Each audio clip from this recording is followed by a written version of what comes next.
자, 오늘 말씀 제목 포도나무가 낳은 것이 무엇이냐, 이 말씀으로 함께 말씀 생각합니다. 저희 교회 어떤 집사님이 이런 얘기를 했습니다. 자기가 직장 생활을 해보니까 없어도 될 사람들이 참 많더라, 직장 안에. 봉급만 축내고 하는 일 없이 빈둥빈둥 거리면서 때로는 일을 저지르기도 하고 그렇게 해서 전혀 도움이 안 되는 그런 사람들이 있더라. 그래서 제가 물었죠. 그런 사람들이 몇 명쯤 되냐 그랬더니 퍼센트로 봤을 때에 한 70에서 80%가 불필요한 사람들이다. 진짜 열심히 일하는, 저 사람은 꼭 필요한 사람이라고 생각되는 사람은 한 20%, 30%밖에 되지 않는다. 이제 그런 얘기를 하더라고요. 예. 이게 소위 파레토의 법칙이라는 겁니다. 이제 80대 20의 법칙이라고 그렇게 얘기하는데 원래는 경제학 용어예요. 그래서 소득 불평등, 즉 20%의 상위 20%가 80%의 재산을 가진다 하는 경제학에서 나오는 소득 불평등 지수를 나타내는 용어였는데 이게 이제 모든 영역에서 확대돼서 쓰입니다. 그래서 노동에 있어서도 예컨대 아까 같이 20%의 일꾼들이 80%의 노동을 감당한다는 겁니다. 이렇게 말하면 정말 그래 하시는 분들이 또 있을지 모르겠습니다. 진짜 놀고 먹는 그런 사람들도 많죠. 그럼 진짜 일꾼은 20%다. 그럼 나머지 80%는 뭐냐? 나머지 80%는 뭐냐? 우리가 흔히 그런 말을 합니다. 무늬만 뭐뭐다. 무늬만 일꾼이다. 이런 사람은 있으나 마나한 사람, 또 별로 도움이 안 되는 무익한 사람, 그렇게 우리가 표현을 합니다. 근데 오늘 말씀에 보면 하나님께서 이스라엘 백성들을 향해서 너희들이 딱 그런 사람들이다, 그렇게 말씀을 하고 있습니다. 포도나무 비유를 통해서 하나님께서 에스겔을 통해 이스라엘 백성들에게 말하는데 내가 너희를 포도나무로 불렀지 않냐. 근데 너희들이 과연 열매를 얼마나 맺었느냐. 내가 열매를 맺지 못한다면 너희가 다른 민족보다 나은 것이 뭐가 있냐. 지금 하나님이 그 말씀을 하시는 거예요. 이게 15장 전체를 차지하고 있는 메시지입니다. 자, 그래서 오늘 이 말씀이 단지 남유다에게 주시는 말씀으로 국한되는 것이 아니라 오늘 어쩌면 문의로만 신앙생활하고 있을지도 모를 이 땅의 많은 성도들에게 하나님께서 주신 말씀이다 라는 생각을 하면서 굉장히 의미 있는 말씀 앞에 우리가 생각해야 될 몇 가지 교훈 함께 말씀을 나누고자 합니다. 첫째로 우리가 포도나무 된 것은 주님의 은혜라는 것입니다. 자, 한번 따라합시다. 우리가 포도나무 된 것은 주님의 은혜입니다. 2절에 보면 이렇게 기록하고 있습니다. 우리 같이 한번 읽겠습니다. 인자야 포도나무가 모든 나무보다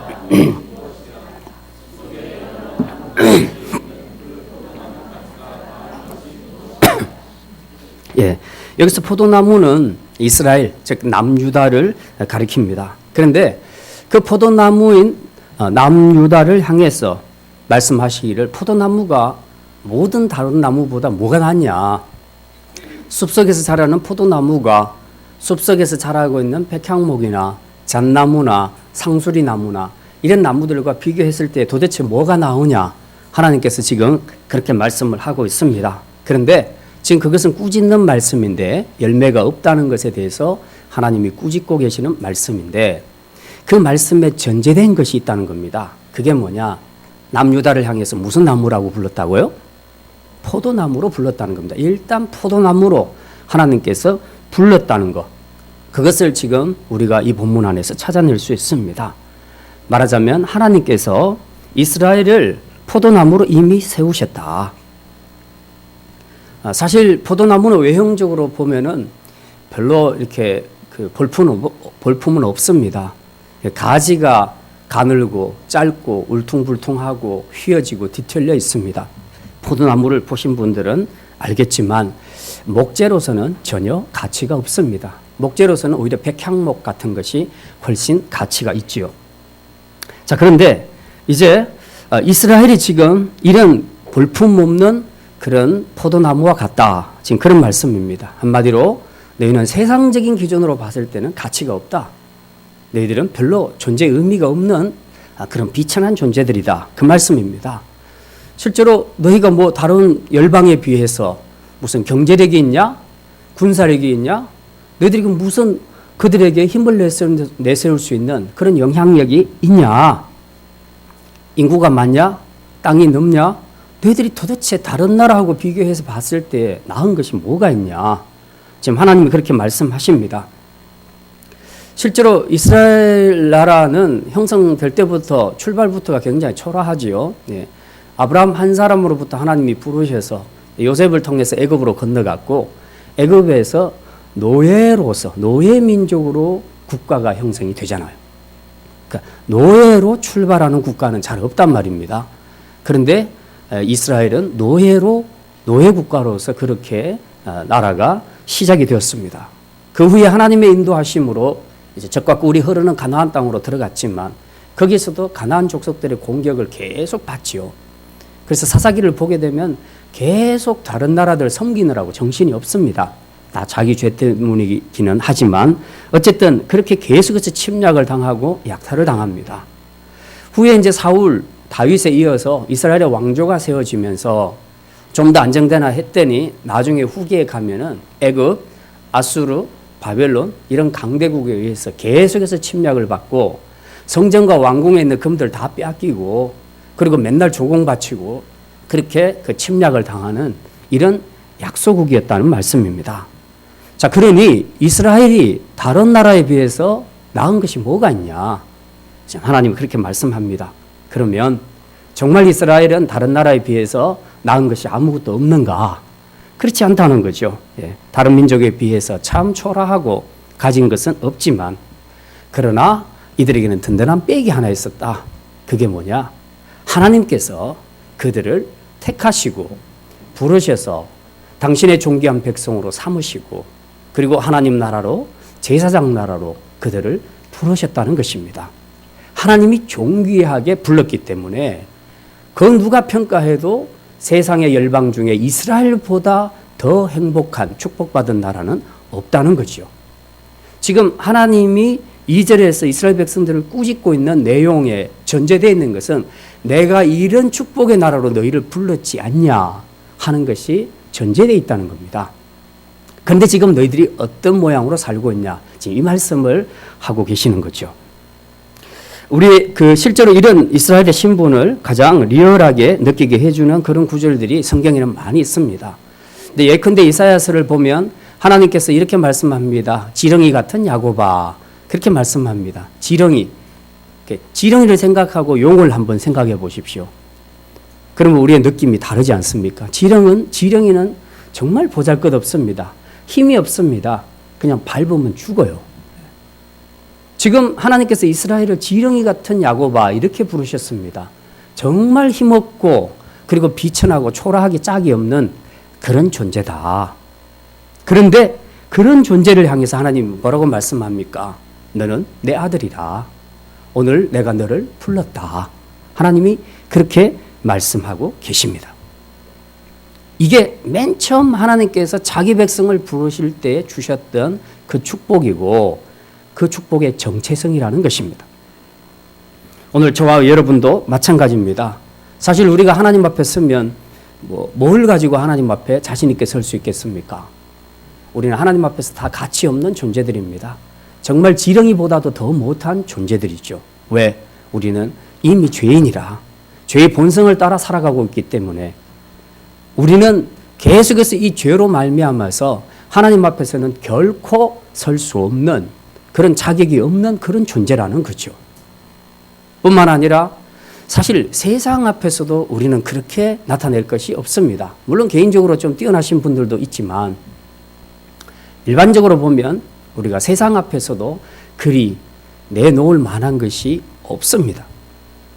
왜냐하면 세상은 수단과 방법을 가리지 않고 물질을 벌고 권력의 자리에 오르고 그렇게 하기 때문에 그들을 따라갈 수가 없어요. 그래서 종종 우리 그리스도인들이 세상에 가진 자들 앞에 서면 굉장히 자신이 초라하게 느껴지고 그리고 비천하게 느껴지는 것도 사실입니다. 자, 이런 존재이지만 하나님께서 저와 여러분을 부르셔서 하나님의 존귀한 백성으로 삼으시고 너는 내 아들이라 오늘 내가 너를 불렀다. 하나님께서 그렇게 우리를 존귀한 존재로 세워주신 세상에서 가장 쓸모있는, 가장 가치 있는 존재임을 믿으시기를 바랍니다. 네. 하나님께서 우리에게 왕같은 제사장으로 세워주셨습니다. 이게 바로 하나님이 우리를 포도나무로 불렀다는 말씀의 의미입니다. 지금 꾸중 듣기 전에 우리가 포도나무로 부름받았다는 사실에 대해서 이야기하고 있는 것입니다. 저와 여러분은 세상으로 봤을 때의 백향목처럼 어떤 멋진 목자가 돼서 세상에서 인정받고 세상에서 무슨 큰 일을 할 수 있는 그런 것으로 부름받은 것이 아니라 그냥 포도나무로 생명의 열매를 맺어드리는 바로 그 사명을 안고 하나님 앞에 부름을 받았다는 것입니다. 그래서 우리는 백향목보다 훨씬 더 가치 있고 훨씬 더 존재 의미가 있는 그런 축복의 사람인 줄 우리가 믿으시기를 바랍니다. 그래서 이 모든 일이 된 것은 전부 내 힘, 내 지혜로 된 것이 아니라 일방적인 하나님의 은혜였다. 지렁이 같은 나 같은 존재 그냥 하나님 밟으면 끝날 건데 그렇지 않고 다 거두어 들여서 하나님께서 나를 존귀한 백성으로 삼아 주셨으니 이거야말로 전적인 하나님의 은혜요 사랑이라.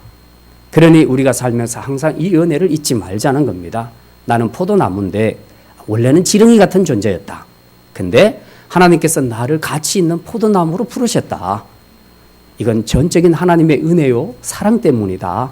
그러니 더 겸손한 마음으로 이제 열매 맺도록 나를 부르신 그 하나님 앞에서 그분을 기쁘시게 하기 위해서 내 안에 성령의 열매, 신앙의 열매를 맺을 수 있도록 우리의 믿음의 자리를 지켜가는 것. 오늘 이것이 우리가 하나님 앞에 받은 정체성이고 사명인 줄 믿으시기를 바랍니다. 자, 두 번째 말씀입니다. 포도나무의 가치는 열매 맺음에 있습니다. 한번 따라합시다. 포도나무의 가치는 열매 맺음에 있습니다. 자, 2절을 다시 한번 봅니다. 인자야, 포도나무가 모든 나무보다 나은 것이 무엇이랴? 숲속의 여러 나무 가운데 있는 그 포도나무 가지가 나은 것이 무엇이랴? 지금 이 말씀은 열매를 잘 맺고 있는 포도나무를 향해서 하나님이 하시는 말씀이 아닙니다. 지금 열매를 못 맺고 있는 포도나무를 향해서 하나님이 말씀하시는 거죠. 대개 보면 크게 두 종류로 나무는 쓰임새가 있습니다. 하나는 제목으로 쓰이는 나무들이 있고요. 하나는 열매를 맺는 역할을 하는 나무들이 있습니다. 포도나무는 후자에 속하지요. 포도나무는 목재로 쓰기에는 부적합합니다. 포도나무는 전적으로 열매를 맺는 사명, 열매를 맺는 그것이 자기 존재의 의미라는 것이죠. 그렇기 때문에 이 열매를 못 맺으면 포도나무는 의미가 없는 겁니다.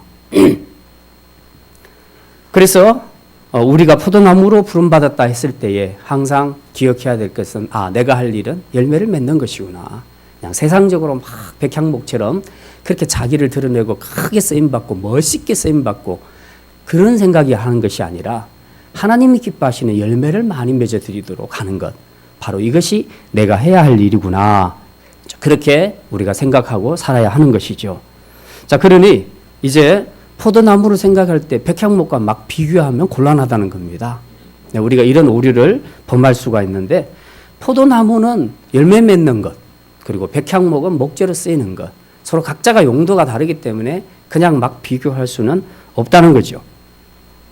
예를 들어서 수학을 전공한 사람을 교사로 세웠습니다.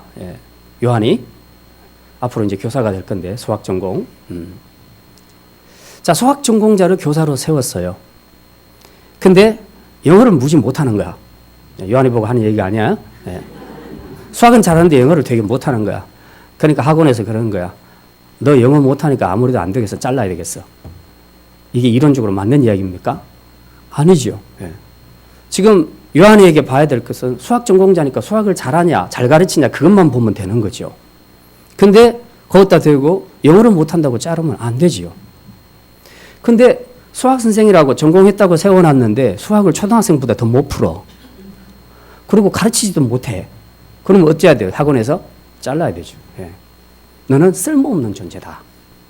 너는 쓸모없는 존재다. 네가 다른 사람보다 나은 게 뭐가 있냐. 이제 그렇게 말할 수 있는 것이죠. 지금 하나님께서 이스라엘을 꾸짖으시는 것은 이스라엘이 세상적으로 부족해서 꾸짖는 것이 아니잖아요. 하나님께서 이스라엘을 꾸짖으시는 것은 너는 제목으로 쓰일 백향목처럼 안 되니까 너 잘라야 되겠어 이게 아니고 너 원래 내가 너를 부른 목적은 열매를 맺으라고 그렇게 너를 불렀는데 너 왜 열매를 못 맺냐는 거지. 왜 수학 전공했는데 수학을 못하고 못 가르치냐 이거지. 그러면 너는 잘라야 되지 않겠냐. 쓸모없다. 네가 나은 것이 뭐가 있냐. 하나님 지금 2절에서 그 말씀을 하고 계시는 겁니다. 우리가 믿는 가정에서 아이들을 키우면서 부모들이 제일 답답해하는 것 중에 하나가 이런 겁니다. 다른 불신자 아이들처럼 공부를 잘한달지 아니면 아주 성실하달지 정말 착하달지 그리고 뭔가 확실한 재능에 있어서 자기 인생을 꾸려갈 수 있는 그런 능력이 있는 아이다.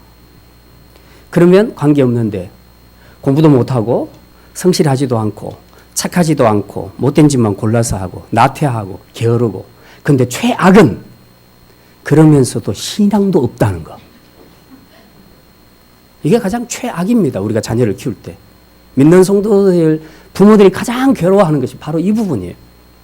저희들이 어릴 때 신앙생활 할 때는 그렇지 않았어요. 공부를 좀 못해도 신앙이 좋으면 부모들이 어떻게 평가하냐 하면은 제 하나님 앞에 크게 쓰임 받을 거야. 그렇게 인정을 받았단 말이죠. 근데 요즘은 공부도 못하고 게으르고 나태하고 나쁜 짓 골라하고 거기다 신앙까지 없어. 그러면 네가 다른 불신자들보다 나은 것이 무엇이냐? 하나님이 이렇게 물으신다면 우리가 어떻게 대답할 것인가 하는 거죠. 네. 진짜 하나님이 우리를 세우신 목적은 열매를 많이 맺도록 부르셨는데 이것조차도 없다면 이제 그 다음 거라도 있어야 되지 않겠냐. 예를 들어서 우리 학생들이 신앙이 없다. 신앙이 없다. 그러면 세상적으로 뭐 있냐? 그러면 그 다음 순서는 이제 세상적으로 뭐 있냐고 보는 거죠. 근데 세상적으로도 공부도 못하고 또 열심히 성실하게 노력하지도 않고 인격적으로도 훌륭하지도 못하고 자기 스스로 자기 인생을 꾸려갈 수 있는 능력이 없다. 그러면 이건 뭐에 쓸데가 있겠냐 하는 거죠. 하나님이 이스라엘 백성들을 보시면서 너희가 포도 열매가 없다면 그럼 백향목처럼 세상적인 기준으로 봤을 때 세상적인 것이라도 뭐가 갖추어 있어야 되지 않겠냐. 근데 너희들은 그것도 못 되지 않냐.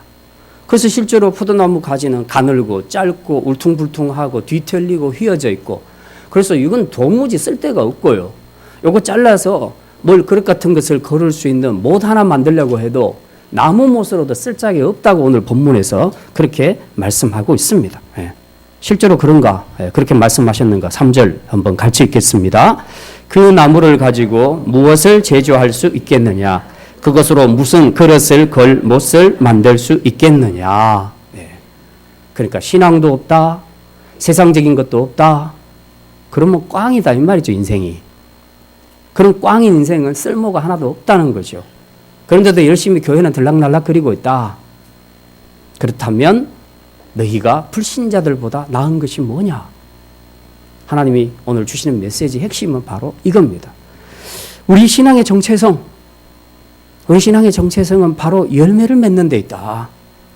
하나님은 여러분에게 막 누구처럼 노벨 문학상, 노벨 화학상 이런 거 받으라고 하시는 거 아니에요. 그것은 진짜 하나님 안에 여러분이 그 안에서 열심히 노력할 때 하나님이 주시는 분복을 따라서 받을 수도 있어요. 못 받는다는 뜻은 아니에요. 하나님이 정말 우선적으로 가장 중요하게 보시는 것은 백향목처럼 제목으로 쓰이라는 것이 아니라 열매 맺으라는 거죠. 성령의 열매를 맺어라. 신앙의 열매를 맺어라. 왜? 이 열매를 통해서 열방이 내가 누구인지를 알게 되기 때문에 그렇다. 이스라엘이 제사장 나라로 하나님 나라로 부름을 받았다. 그렇다면 그 열매를 확실하게 보여주고 살았더라면 열방이 보고 야 정말 이스라엘은 대단하구나. 도대체 그들이 믿는 하나님이 누구냐? 누구길래 저런 복을 받느냐? 신명기에 약속하신 그런 축복을 받느냐? 그렇게 해서 많은 열방들이 하나님 앞으로 돌아오게 된다는 거죠. 지금 그 일 하라고 하나님께서 이스라엘을 선택하고 부르셨는데 지금 그 일을 못하는 겁니다. 열매를 맺지 못하니 사람들이 이스라엘을 볼 때에 웃기는 겁니다. 꽝인 겁니다.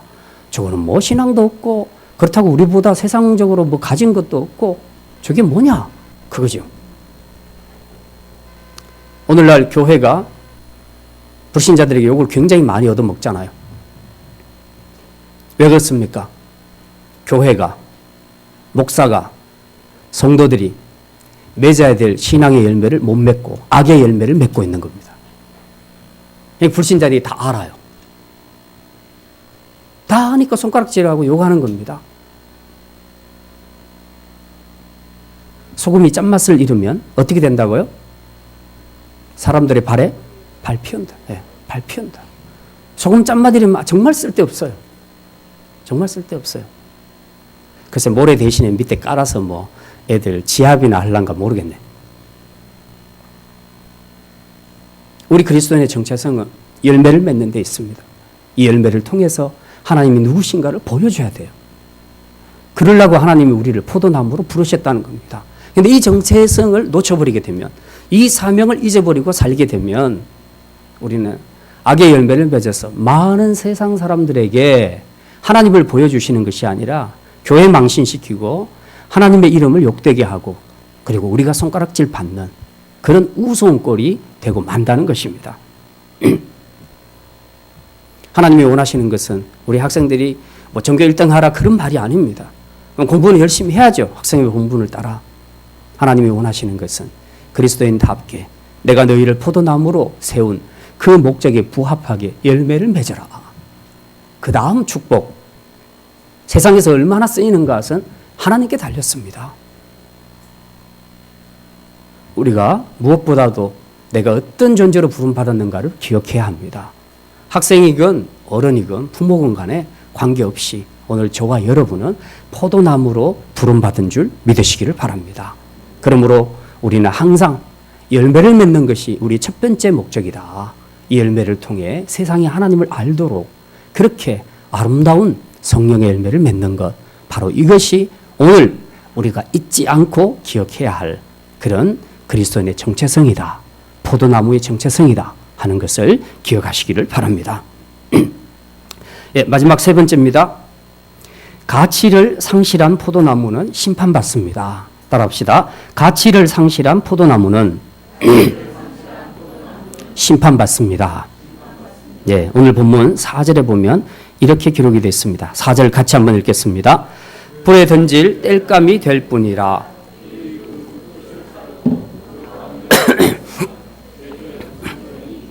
예, 포도나무가 열매를 맺지 못하면 그 결과가 어떻게 될 것이냐. 백향목하고 다르다 그랬죠? 백향목은 제목으로 쓰일 수 있지만 이건 그것도 안 돼. 그러니까 그냥 땔감으로 써야 돼. 땔감으로 써야 된다. 근데 여기 보니까 불이 그 두 꽃을 사르고 그 가운데도 태웠으면 불이 두 끝을 사른다. 이건 또 무슨 말이냐? 이제 하나님께서 양방으로 두 끝을 칩니다. 북쪽 이스라엘과 남쪽 유다를 양쪽에서 칩니다. 하나는 아수르를 통해서 북이스라엘이 멸망했습니다. 남유다는 하나님이 어떻게 손을 보시는가? 바벨론을 통해서 손을 보십니다. 근데 아직 완전히 멸망한 상태는 아니고요. 바벨론이 1차, 2차, 3차 공격을 하게 되죠. 그래서 3차 포로기한까지 포로로 잡혀가는 사건까지 이루어지는데 지금 여기는 2차까지입니다. 마지막 3차 공격이 남아있는 상태입니다. 그래서 이미 양쪽 두 끝을 하나님이 불사른 겁니다. 북이스라엘 멸망시켰고 남유다 이제 멸망하기 직전까지 하나님이 바벨론을 통해서 지금 불사르고 있는 겁니다. 그리고 또 4절 끝부분에 보면 이렇게 말하죠. 그 가운데도 태웠으면 제조에 무슨 소용이 있겠느냐. 그 가운데 태웠다. 이 말은 6절에 있는 말씀으로 설명할 수 있습니다. 6절 우리 같이 한번 읽겠습니다. 그러므로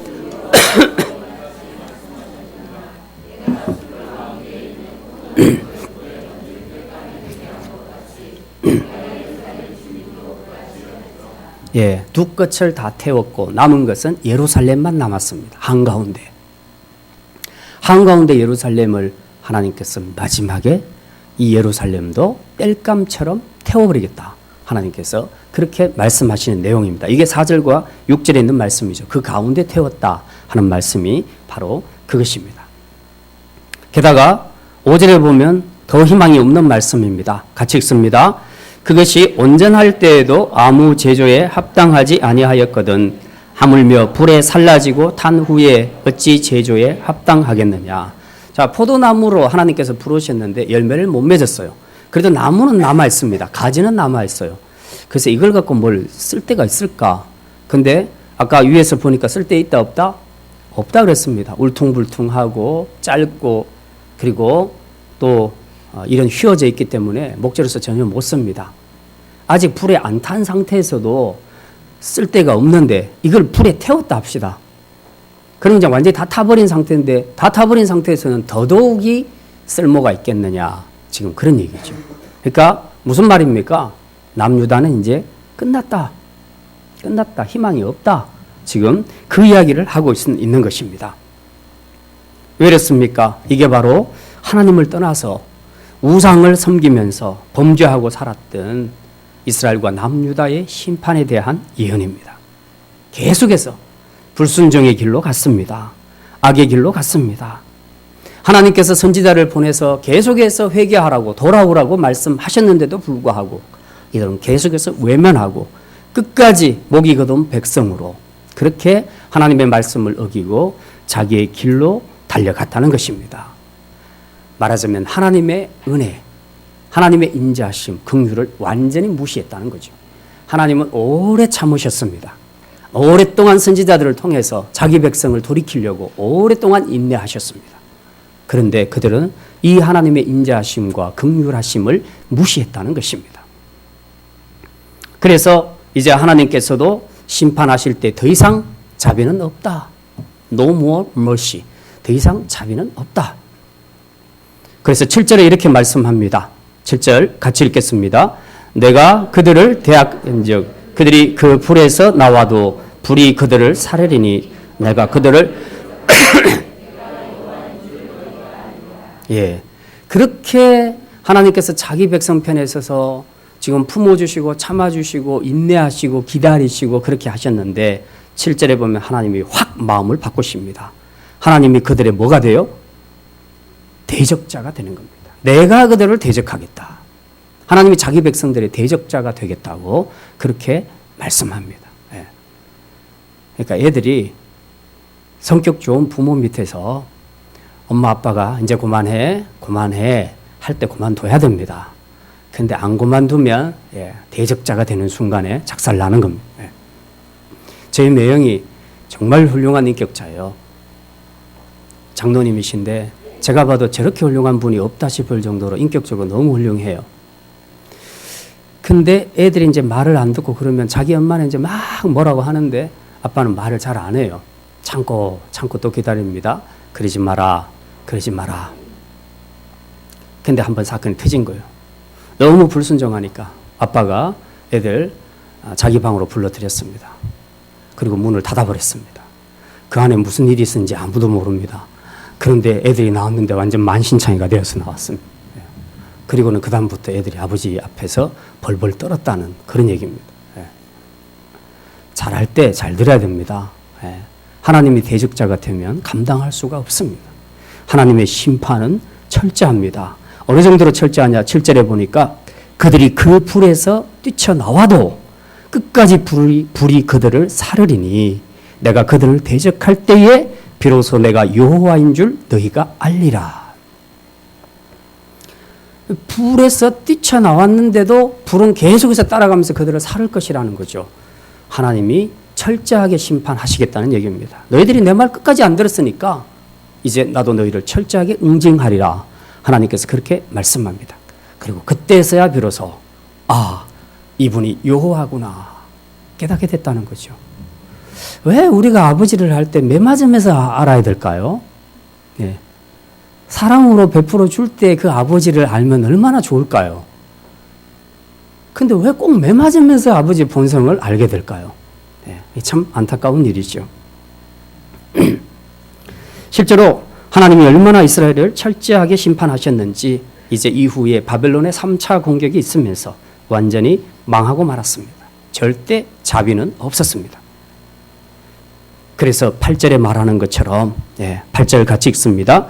내가 그 땅을 황폐하게 하리니 이는 그들이 범법함이니라 나 주 여호와의 말이니라 하시니라. 유다 땅이 완전히 황폐하게 되었다고 그렇게 말합니다. 하나님께서 철저하게 심판하셨다는 것이죠. 우리가 범죄할 수도 있고 넘어질 수도 있습니다. 그러나 중요한 것은 하나님께서 계속해서 회개의 기회를 주셨을 때에 이 기회를 놓쳐서는 안 된다는 것입니다. 하나님의 긍휼과 자비를 무시하고 끝까지 죄의 길로 가게 되면 마지막에는 자비가 없습니다. 철저한 하나님의 심판과 징계를 받게 될 것이라고 그렇게 말씀하고 있습니다. 마지막으로 이제 에스겔 선지자를 통해서 하나님이 그 포도나무가 왜 불의 심판을 받아야 하는지에 대한 분명한 이유를 8절에서 밝히고 있습니다. 자, 8절의 이는부터 봅시다. 이는 그들이 범법함이니라. 이는 그들이 범법함이니라. 범법했다. 무슨 죄를 지었다 그 말이죠.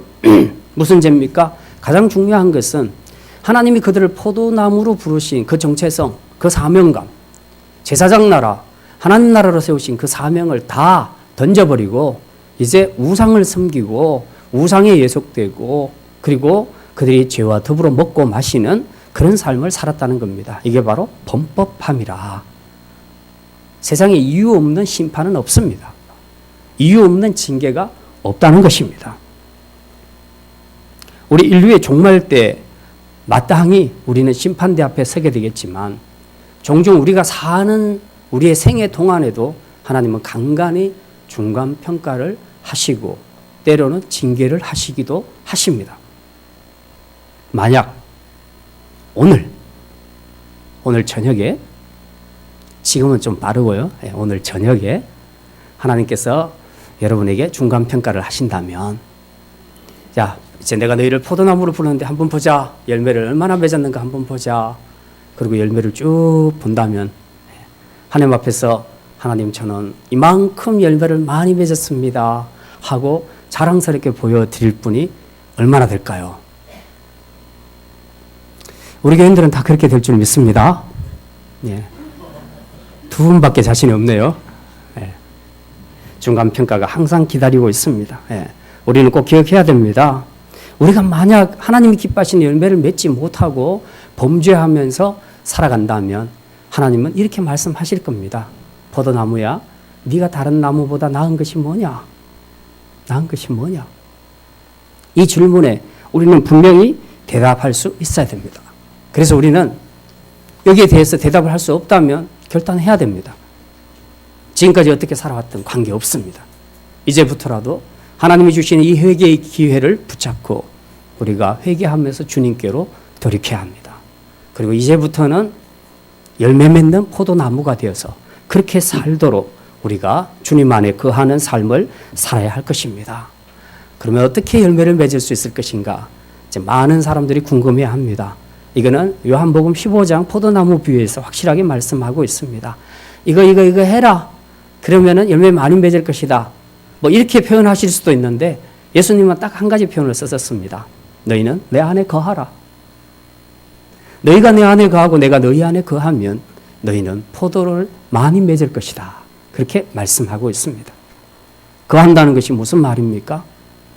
이제 좀 더 구체적으로 표현하면 우리가 하나님과의 교제가 계속해서 친밀하게 깊이 이루어지는 것을 말합니다.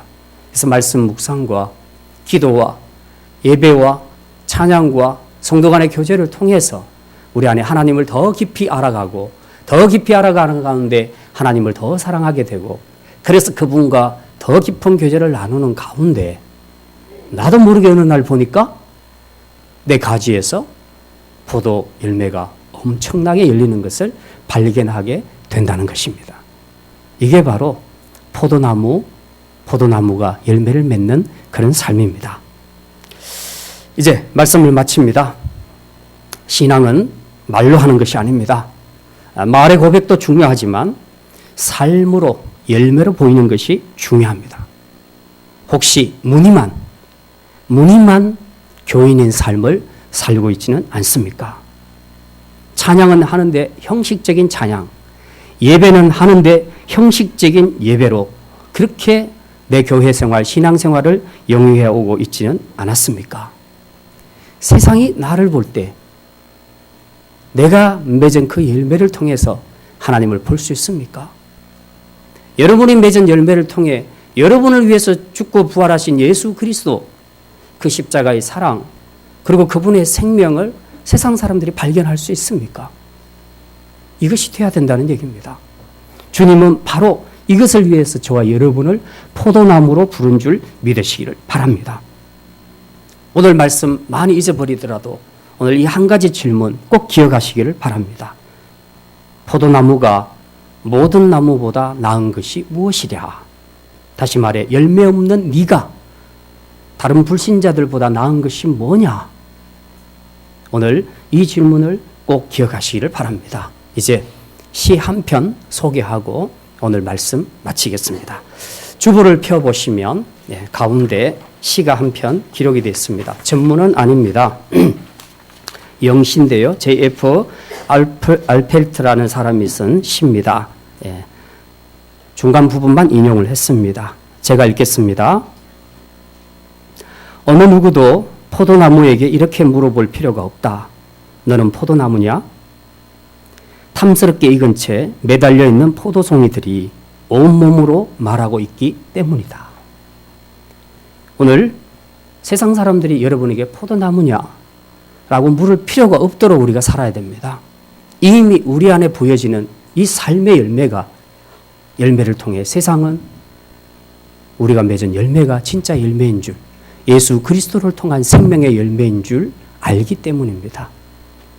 이 열매를 맺어서 이제 많은 영혼들을 그리고 열방을 주님께로 이끌어드리고 하나님께 영광을 돌리며 하나님께 잘했다 칭찬받을 수 있는 그런 포도나무로 살아갈 수 있기를 주님의 이름으로 축원합니다. 기도합니다.